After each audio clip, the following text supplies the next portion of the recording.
বন্ধুরা, মিলন হবে কতদিনে ধারাবাহিকের আজকের পর্বে দেখানো হয়েছে মেকআপ আর্টিস্ট এলাকে কনের সাজে সাজিয়ে দিচ্ছে। অন্যদিকে এলা মনে মনে ভাবছে মেঘনা আর মৈনাকের কথা। এলা মনে মনে বলে, কোনটা সত্যি, যেটা আমি নিজের চোখে দেখেছি সেটা, নাকি যেটা মৈনাক আর মেঘনা আমাকে বলল সেটা? কোনটাকে আমি বিশ্বাস করব? অন্যদিকে মেকআপ আর্টিস্ট এলাকে বলে, ম্যাম, আপনাকে অনেক সুন্দর লাগছে। এমন মিষ্টি সুন্দর ব্রাইট আমি আগে কখনো দেখিনি। তখনই ঐশী মেকআপ আর্টিস্টকে বলে, দামি শাড়ি গয়না পরলে সবাইকেই সুন্দর লাগে। তাছাড়া আপনি তো মেকআপ আর্টিস্ট, কাকে কতটা সুন্দর লাগবে সেটা তো আপনিই দেখবেন। তাছাড়াও তখন থেকে দিদিকেই সাজিয়ে যাচ্ছেন, আমাকে কখন সাজাবেন? হ্যাঁ? মেকআপ আর্টিস্ট ঐশীকে বলে, ম্যাম, আপনাকে তো আমি প্রথমেই সাজিয়েছি। আপনার মেকআপ কমপ্লিট করেই তো আমি এলা ম্যামের মেকআপ করছি। ঐশী বলে, কি, আপনি আমার মেকআপ কমপ্লিট করেছেন? এটা কোনো সাজানো হলো নাকি? হ্যাঁ, চুলটা ঠিকঠাক নেই আর মেকআপটা ঠিকঠাক করে স্কিনে বসেও নি, আপনি বলছেন মেকআপ কমপ্লিট? মেকআপ আর্টিস্ট বলে, সেটা যাকে যেমন দেখতে তাকে তো তেমনই লাগবে ম্যাম। আর তাছাড়াও ওনাকে এতটা সুন্দর লাগছে, উনি সেনবাড়ির বউ, তাই ওনাকে টপ রেটেড ব্র্যান্ডের মেকআপ দেওয়া হয়েছে। এটা শুনে ঐশীর মাথায় হাত পড়ে যায়। ঐশী বলে, কি, আপনি তার মানে ইচ্ছে করে আমাকে খারাপ সাজিয়েছেন, কম দামি মেকআপ দিয়েছেন, তাই তো? আপনাকে এই সাহস দিল কে? হ্যাঁ, আপনি কম দামি মেকআপ দিয়ে আমাকে সাজিয়েছেন? এলা ঐশীকে শান্ত হতে বলে। এলা ঐশীকে বলে, প্লিজ তুই শান্ত হ। আর হ্যাঁ, আপনাকে বলছি, আমরা দুই বোন একই সাথে বিয়ে করব, একই সাথে সাজগোজ করছি, আপনি ওকে কম দামি মেকআপ কেন দিয়ে দিলেন? তখনই মেকআপ আর্টিস্ট বলে, আমার যা করার আমি করেছি ম্যাম, এবার যদি ওনার মেকআপ পছন্দ না হয় তো ধুয়ে ফেলতে বলুন। এই বলে মেকআপ আর্টিস্ট রেগে বেরিয়ে যায়। অন্যদিকে ঐশীও বেশ রেগে যায়। এলা বলে, ঐশী প্লিজ শান্ত হ। তাছাড়া তুই তো নিজেও খুব ভালো মেকআপ করতে পারিস, সারা জীবন তুই তো একাই সেজেছিস, তাই না? তোর যদি সাজ পছন্দ না হয়, এখানে তো অনেক কিছু আছে, তুই সেজে নে না।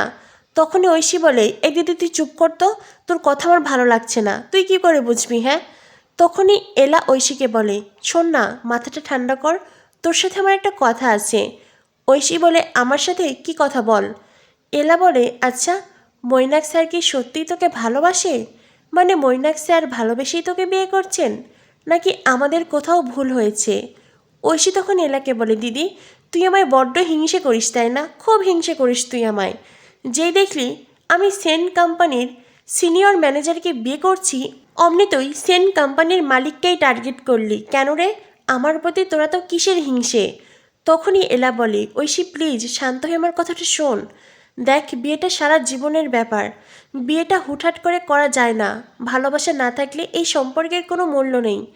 তখনই ঐশী বলে, থাক দিদি, তোর মুখে অন্তত ভালোবাসার কথা মানাচ্ছে না। তাছাড়া গোরাসেন তোকে কত ভালোবাসে সেটা আমরা সবাই জানি। স্বয়ম্বর সভায় গোরাসেন তোকে ইচ্ছে করে জেদের বসে মালা পরিয়েছিল, আর তারপরেই তুই এই বিয়েটাতে রাজি হলি কেন রে? তুই তো নাও করতে পারতিস, কিন্তু তুই সেটা করিসনি।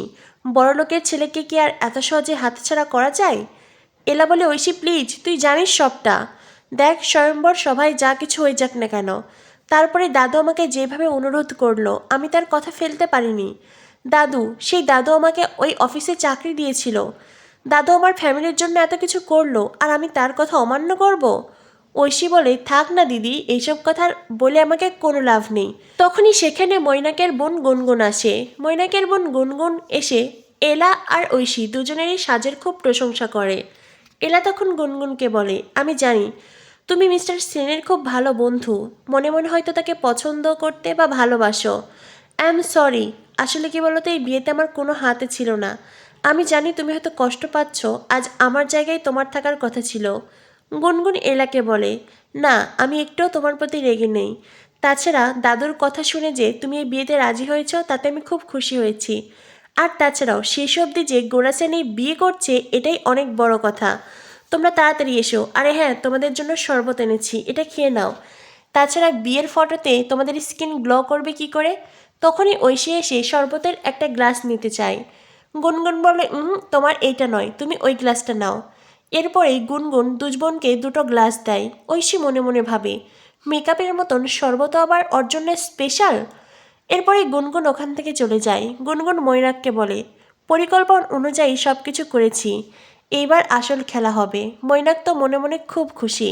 মেঘনা মনে মনে ভাবছে, সকালেও তো বিয়ে করতে চাইছিলে না, আর এখন বিয়েতে তুমি এত খুশি? ঠিক আছে, তুমি আমাকে যে কথা দিয়েছ সেই কথা যদি না রাখো তো আমি আমাদের সম্পর্কের কথা সবাইকে জানিয়ে দেব। এদিকে দেখানো হয় শরবত খাওয়ার পরে এলার মাথাটা ঘুরে আসে। তখনই সেখানে আসে গোরার ছোট মা। ছোট মেয়ে এসে দুই বউকে তাড়া দেয়। বিয়ের লগ্ন উপস্থিত, এখনই দুই বউকে মণ্ডপে যেতে হবে। হঠাৎ করেই এলার মাথা ঘুরে আসছে দেখে ছোট মা বলে, এ কি এলা, তুমি এমন দুলছো কেন? কি হয়েছে? আরে চলো চলো, ওদিকে তো বরেরা মণ্ডপে অপেক্ষা করছে। ঐশী বলে, দিদি বড়লোক বাড়ির ছেলেকে বিয়ে করবে তো, বড়লোক বাড়ির বউ হবে, তাই দিদি চোখে সর্ষে ফুল দেখছে। আমি তো একদম রেডি, চলো, ও একা একাই আসতে পারবে। এ বলে ছোট মার সাথে ঐশী চলে যায়। এদিকে দেখানো হয় মৈনাকের চোখের ইশারায় ওয়েটার এসে মৈনাকের গায়ের ওপরে শরবত ফেলে দেয়। বিয়েবাড়ির উপস্থিত সবাই বেশ অবাক হয়ে যায়।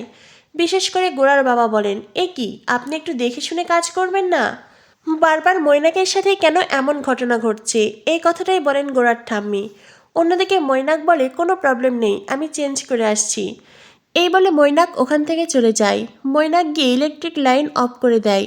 বিয়েবাড়িতে অন্ধকার নেমে আসে। গোরা মনে মনে বলে, আজকে আমাকে এই দিনটাও দেখতে হলো না। মানে যেই সেন বাড়িতে সবসময় 24 ঘন্টা কারেন্ট থাকে, নয়তো জেনারেটর থাকে, সেই সেন বাড়িতে অন্ধকার নেমেছে, তাও আবার এই বিয়ের দিনে। আসলে এলা বস যবে থেকে আমার জীবনে এসেছে তবে থেকে আমার জীবন অন্ধকারময়। অন্যদিকে দেখানো হয় মৈনাক তার আসল কাজ শুরু করেছে। মৈনাক এক পা দুপা করে এলার ঘরের দিকে আসে। অন্যদিকে এলার স্থিরভাবে দাঁড়াতে পারছে না, তার মাথা চক্কর কাটছে, চোখে ঝাপসা দেখছে। তখনই অন্ধকার ঘরে প্রবেশ করে মৈনাক। অন্ধকারে মৈনাকের মুখ স্পষ্ট দেখতে পাচ্ছে না সে।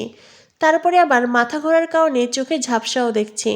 আর এত সব ঘটনা ঘটায় এলা হঠাৎ করেই সেন্সলেস হয়ে যায়। মৈনাক তখন এলাকে ধরে। মৈনাক মনে মনে বলে, এলা, তোমাকে আমি ভালোবাসি, তুমি আমার ভালোবাসা, তুমি যদি আমার না হও তো ওই গোরা সেনেরও হবে না। তাই তো পরিকল্পনা করে তোমার বিয়েটা ক্যান্সেল করে দিলাম।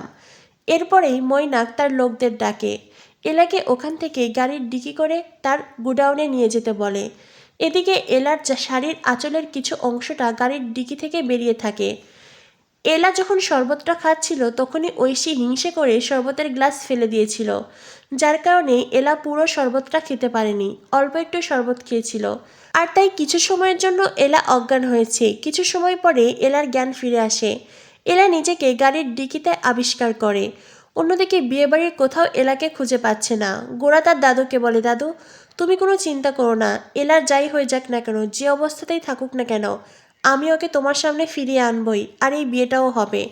তো বন্ধুরা, কি হতে চলেছে, মিলন হবে কতদিনে ধারাবাহিকে? পরবর্তী আপডেট পেতে আমাদের সাথেই থেকো। ধন্যবাদ সবাইকে।